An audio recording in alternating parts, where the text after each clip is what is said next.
Anthony. I am an organizer with Let's Go Chicago, which is a local community project in Rogers Park, Chicago.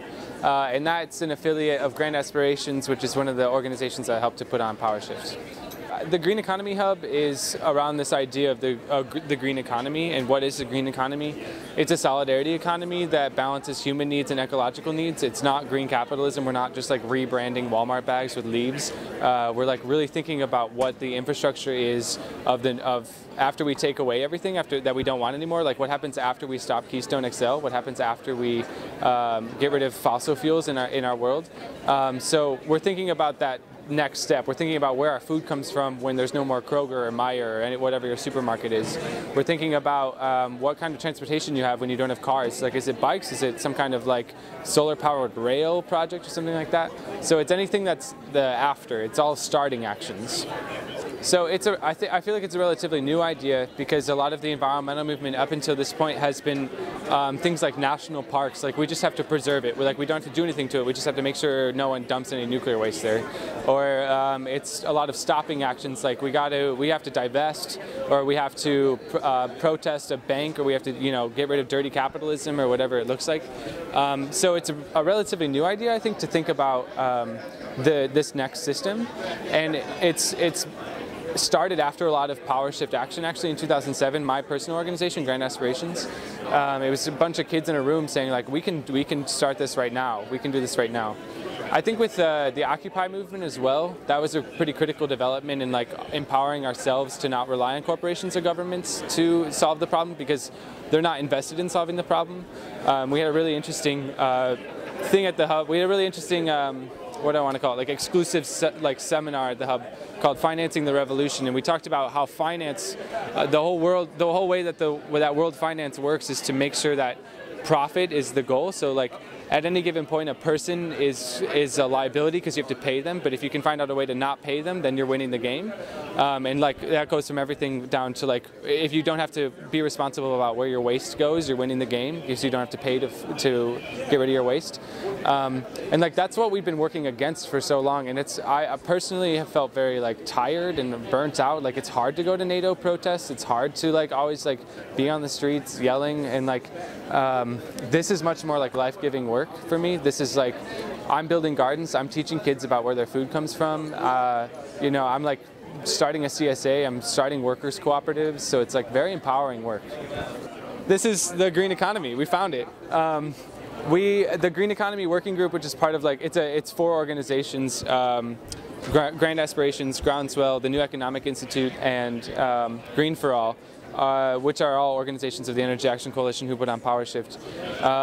We wanted to create a space where we were like figuring out what kind of green economy work is happening, where is the green economy. So we came up with this idea for a map that actually was like much too successful. The green economy is too big. We ran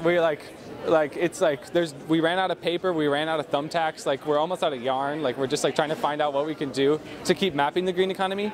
And every single one of these papers is a local community resisting by building, every single one of these. So right here we have the Full Circles Foundation in Raleigh, North Carolina, which is actually run by a friend of mine, so I'm glad I grabbed it in the interview. They run a thing called Strong Camp, which focuses on body image and environmentalism for young girls. It's a feminist environmentalist camp, and like they're teaching through gardening, they're teaching through healthy food practices. And like that's going to matter in Raleigh, North Carolina in 20 years when all these girls have gone through a really incredible empowerment program and they know how to make change in their neighborhood. I'm from Chicago, so I work with a group called Let's Go, and we're building a workers cooperative. We're building food infrastructure in the second most diverse neighborhood in the country. And there's 70,000 people there and not a lot of land, so it's like very important to think about access and about like who gets what, and like if you don't have property, does that mean you don't have access to fresh food? And like we ask a lot of important questions like that and try to build infrastructure that lets people have access, no matter what their socioeconomic status or their skin color or their sexual orientation or whatever that looks like. So yeah, this is the green economy. I think the most important thing in the climate conversation is recognizing that we cannot have climate justice until we've addressed capitalism. And I think that's controversial and that's radical, but I think we need to address the fact that capitalism is at its heart extractive and for profit, and that there is no mechanism to protect the earth, nor is there a mechanism to protect people. and we have to recognize that the system is built on destruction.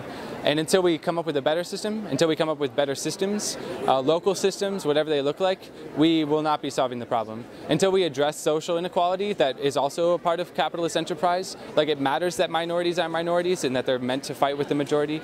It matters that women are kept at bay. It matters that patriarchy still functions. Like these are all a part of like what we're fighting against. And I think it's really important to create a holistic response that deals with the triple bottom line of like making sure that our ecology is healthy, our economics are just, and that our societies are really like benefiting everyone in them, that there's no one left out and there's no one being taken advantage of. I'm working towards a world worth living in. I think if you can compartmentalize climate change, you're doing it wrong. I think it's like anytime you eat food, you need to be thinking about where that food came from. When you get dressed, who made your clothes? When you're getting to work, how are you getting to work? When you're at work, what are you doing? Like, who are you making money for? Or like, what processes are you participating in? No, I don't think I can live without thinking about climate change or any kind of other injustice. Like, in the words of the slam poet Stacy and Chen, all oppression is connected, you dick. So it's like really important to keep that in mind and like keep that at the top of your mind whenever you're doing anything in life, I think.